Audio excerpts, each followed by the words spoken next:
against you being there sharing the gospel. And it was at this point that one of the deacons sat up in his chair and said, David, I think it's great that you're going and doing all of those different things. He said, in places like that, though, in the world, I just assume God annihilate all those people and send them to hell.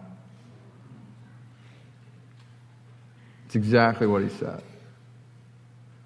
You asked me what I said in response. I didn't say anything. I didn't know what to say. Stunned into silence. And the conversation went on like nothing had just happened. And I thought, okay, I'm going to talk tomorrow about declaring the glory of Christ to the ends of the earth. This is going to be interesting. And so I got there the next morning, and the pastor got up before I preached, and he was welcoming folks. And then I'm not sure what inspired this, but he went into a tangent about how thankful he was to live in the United States of America, and how there was no chance he would ever live anywhere outside of the United States of America. All of the freedoms that we have, and this or that. I thought there were amens firing left and right. I thought Lee Greenwood was about to pipe in the background. We're going to stand and cross our hearts. And so I'm about to preach on going outside of the United States of America. And so I preached, I hope, with grace. That morning, not a lot of response at the end. And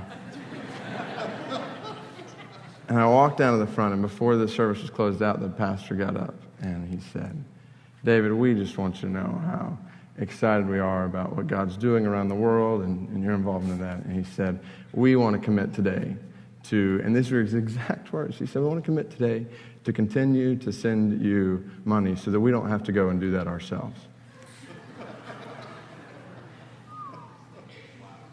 At this point, my wife, who's standing behind me, like, she puts her hand on my shoulder, like she thinks I'm about to take this guy down. And he continued on. He said, the last church I pastored, and these were his words, we had a missionary from Japan who came and spoke. And he said, I told my congregation that if they did not give to this missionary, that I was going to pray that God would send their kids to go serve with him. Like it was a threat. And he said that congregation gave. It worked.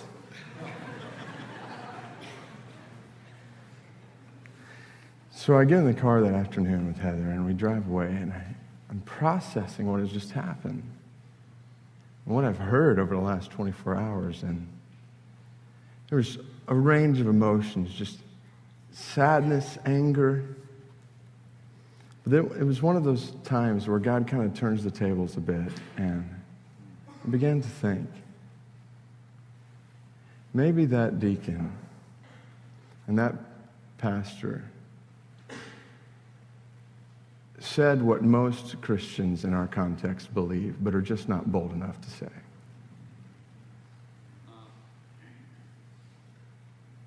And I don't want to be too brash, but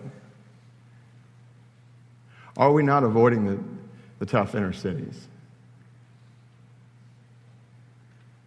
And we would not say, we would just assume God annihilate people in other countries and send them to hell. But if 1.6 billion of them have never heard the gospel, then is that not where they will go?